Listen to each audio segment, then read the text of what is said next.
नमस्कार दोस्तों, आपका स्वागत है हमारे चैनल यूपीएससी इनसाइट्स पर।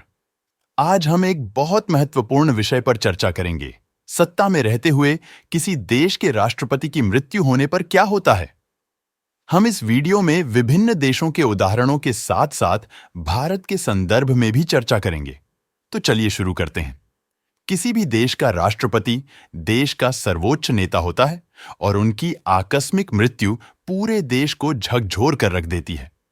हर देश में इस परिस्थिति से निपटने के लिए अलग-अलग संवैधानिक और कानूनी प्रक्रियाएं होती हैं। हाल ही में हमने देखा है कि ईरान के राष्ट्रपति की एक हेलीकॉप्टर दुर्घटना में मृत्यु हो गई है।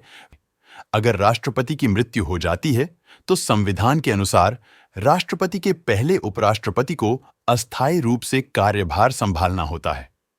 इसके बाद 50 दिनों के भीतर नए राष्ट्रपति चुनाव आयोजित किए जाते हैं।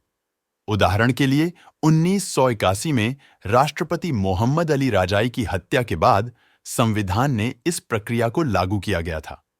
इस्लामिक रिपब्लिक के कट्टरपंथी प्रतिष्ठान के भविष्य पर संदेह जताते हुए राष्ट्रपति इब्राहिम रईसी का कार्यालय में रहते हुए निधन हो गया।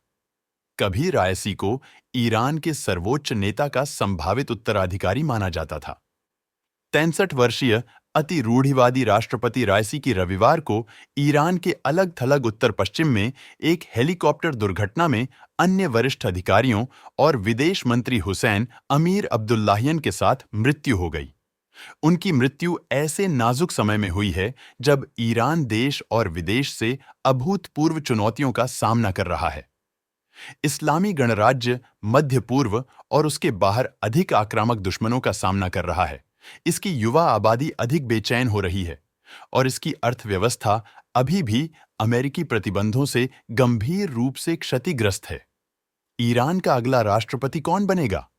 इस्लामी गणराज्य में आंतरिक और अंतर्राष्ट्रीय मामलों के अंतिम न्यायाधीश के रूप में सर्वोच्च नेता अय्यातुल्लाह अली खामेनेई ने मोहम्मद मोखबर को अंतरिम राष्ट्रपति के रूप में नियुक्त किया और रईसी के उपराष्ट्रपति के रूप में पदभार संभाला।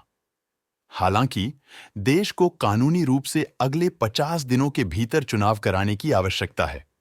ईरान में शुक्रवार 28 जून को राष्ट्रपति चुनाव होने की उम्मीद है। इसके अलावा प्रचार 12 जून से 27 जून के शुरुआती घंटों तक होगा।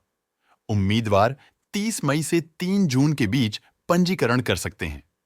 आइए अब समझते हैं इसका ईरान के विदेशी संबंधों पर क्या असर पड़ेगा। रायसी और अमीर अब्दुल्लाहियन के नेतृत्व में अपने अरब पड़ोसियों के साथ ईरान के संबंधों में सुधार हुआ और चीन के समर्थन से लंबे समय से विरोधी रहे सऊदी अरब के साथ संबंध सामान्य हो गए। हालांकि उन्होंने सीरिया में एक ईरानी राजनयिक सुविधा पर एक कथित इजरायली हमले के बाद इस्लामी गणराज्य को इजरायल पर अपना पहला बड़ा सीधा हमला करते हुए भी देखा। इजरायल ने परिणाम स्वरूप एक अभूतपूर्व हमले के साथ जवाब दिया, जिससे दोनों देशों के गुप्त संघर्ष का पर्दाफाश हुआ। विशेषज्ञों का अनुमान है कि रायसी के पारित होने से शासन की विदेश नीति पर कोई प्रभाव नहीं पड़ेगा, जो अनिवार्य रूप से सर्वोच्च नेता का अधिकार क्षेत्र है। ईरान के सर्वोच्च नेता मोहम्मद अली शबानी के पास विदेश नीति के संबंध में सर्वोच्च राष्ट्रीय सुरक्षा परिषद द्वारा लिए गए निर्णयों को वीटो करने की शक्ति है। आइए अब चर्चा करें कि दुनिया के विभिन्न देशों में क्या होता है जब एक राष्ट्रपति की कार्यालय में मृत्यु हो जाती है। संयुक्त राज्य अमेरिका।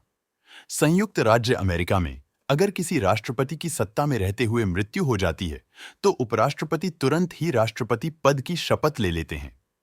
उदाहरण के लिए 1963 में राष्ट्रपति जॉन एफ कैनेडी की हत्या के बाद उपराष्ट्रपति लिंडन बी जॉनसन ने तुरंत राष्ट्रपति पद की शपथ ली थी।